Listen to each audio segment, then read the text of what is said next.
Hey there everyone, this is Yui. Welcome to episode 11 of Antimatter Chemistry. This is going to be another one of those micro episodes where we cover auto-crafting some resources. So let's get started. In this one we're going to auto-craft and dissolve the antimatter blocks. At least 14 of the 16 of them. We're going to not do light gray and white. And that will get us all of these different elements on the side here, which there are 28 of them, which all contribute to the antimatter catalyst in the end. Or 30 if you count the silicon dioxide. So that's 28 out of 81 required singularities. So that's a good start.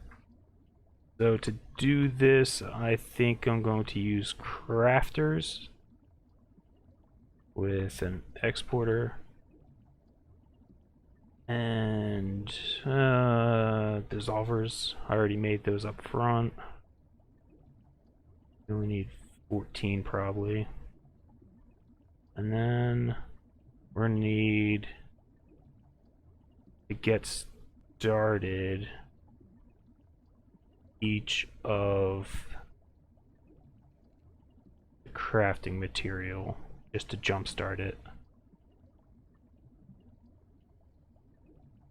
Brown is Neo. Blue is Argon. I don't have that, so to make Argon, we're going to use...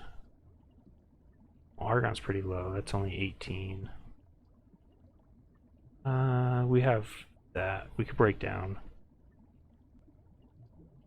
Rube again, because we have so much of that. Some of these we don't actually need to set up farms for, because we get some of them automatically from those loot crates from the mob farm. So this will also rely on the mob farm to produce the white antimatter blocks, which we're going to use for crafting. So yeah, some of these we might have duplicates of. Sulfur, rubidium. Is that it? Okay, well there you go. Carbon. That's actually not as bad as I thought. But we just need a few of these to get started. Right, that was for the blue. On to purple, iodine. Cyan is barium. Gray is tungsten. Pink is magnesium.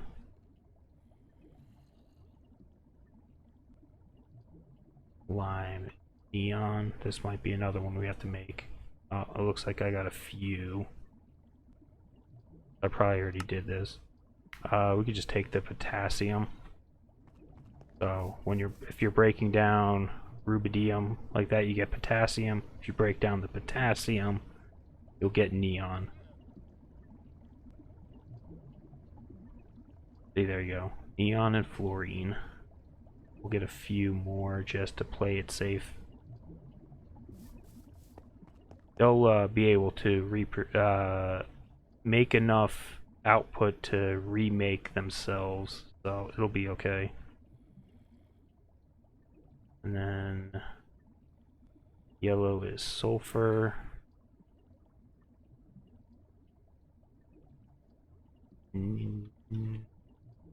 That is neobium. Magenta is gallium. Some of these I don't even have a lot of. And then copper.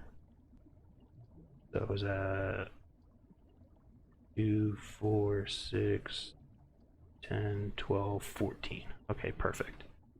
And then we need a cable to, not the fluid grid. Cable to output for the exporter. We're going to need white antimatter. And then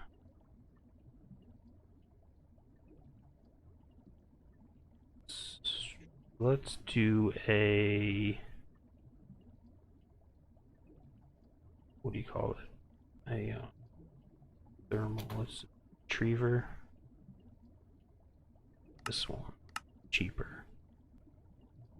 Whoops.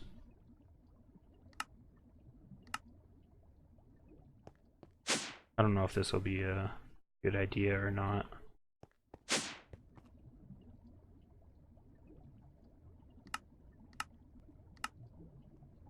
With item ducts.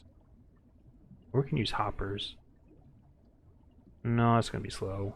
I don't know. We might play around with it. We'll see how it goes.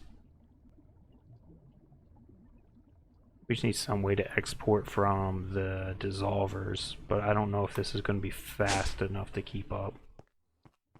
So we'll just build it back here. Let's make sure these are claimed. Yeah, okay. We'll set it in a wall here. Oh, wait, we need a chest. Let's get a chest. That's good. Let's get a servo. Let's make a little room. Somewhere like, what is that? 1, 2, 3, 4, 5, 6, 7.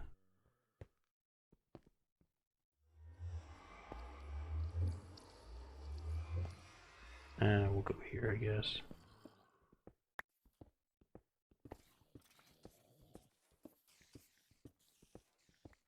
We just need a little spot.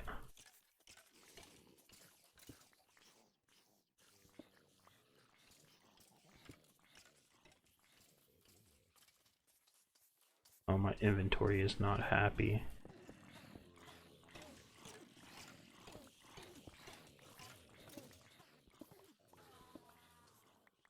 Alright, let's see here. Don't need this or that. Alright, so we're needing a chest. The idea here is going to be export white antimatter to this chest. That way we can, nope, not that. Wrong cable. Alright, good enough. We can put a stack upgrade on that.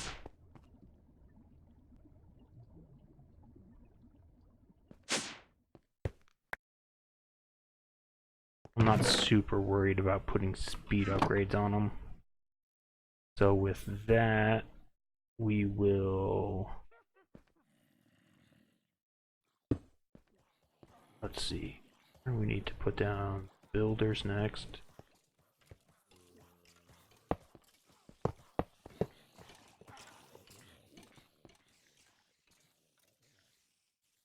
And they're gonna have to help it. Let's go a couple more blocks in. Sorry, I'm doing this on the spot, so no pre-planning here. We're just winging it.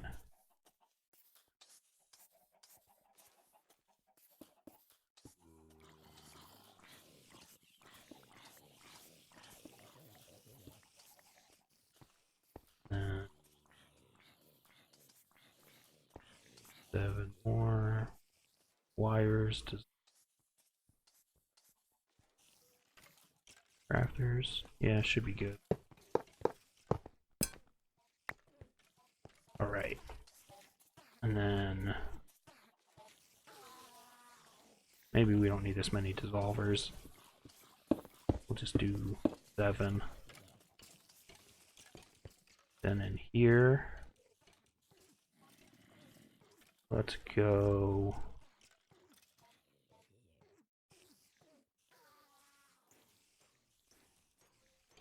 there. Where's the lock button? I know there's a lock for this.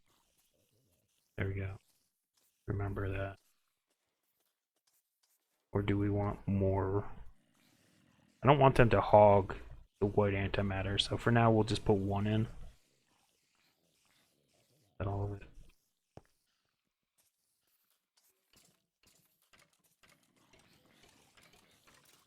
For that.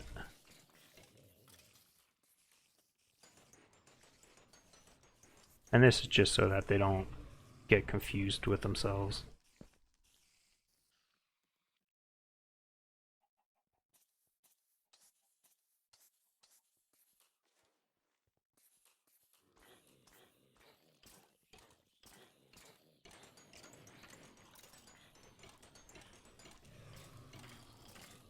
Oh, gotta remember. So I'll be back in a second once I finish doing all of these. And we're back. I went ahead and added the recipes for all these. I'm going to change what I was thinking with the dissolvers though. But these all have the recipes added, locked into place. So for the dissolvers, we're just going to put them in the ground in front of them. We're going to use the diamond hoppers that I've been getting from the mob farm and just link them up with that. It's not going to be the fastest, but it'll be consistent, or it should be. So we'll just look those up. Because the main issue is that each of these dissolvers need to feed back into the crafter that fed it first, and then anything else can go into this output chest. So this output chest, I'm going to put a couple blocks in the wall here, because if you're using, say, resonant servos, which is what I'm going to use, wrong cable. That scared me for a second. Like, why isn't that connecting? So if you use the resonant servos, you can tell it to fill up the nearest inventory first, which is what it does by default, which is good for this. And then it'll send it. So basically, as a last resort, it'll send it to this chest if it can't put it anywhere else, which will traditionally be its own crafter. So we'll just set all of these up. We'll be back in a second. And we're back. So finished switching over the redstone control to ignore mode. So there's only two more things left to do, which is one, it's going to be, first off, we need to connect up all of the crafters to this chest without touching these inner wires, or else it'll export things into the output chest, which we don't want. So I'm just gonna loop it outside. Oop, not that one.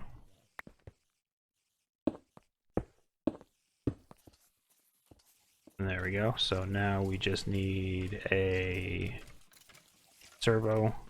I don't know. Oh, I do know what I was thinking. I was thinking about putting the retriever on the output chest originally, just to save on resources, but then I realized the dissolvers have to output so that they can go into their crafter. So we don't actually need the retriever. But the servo is going to go on the chest, which is full of the antimatter. We're going to switch, before switching that, we're going to switch it to round robin, so that means it will output to each machine. We're going to switch it to ignore mode. It'll go fill in each machine.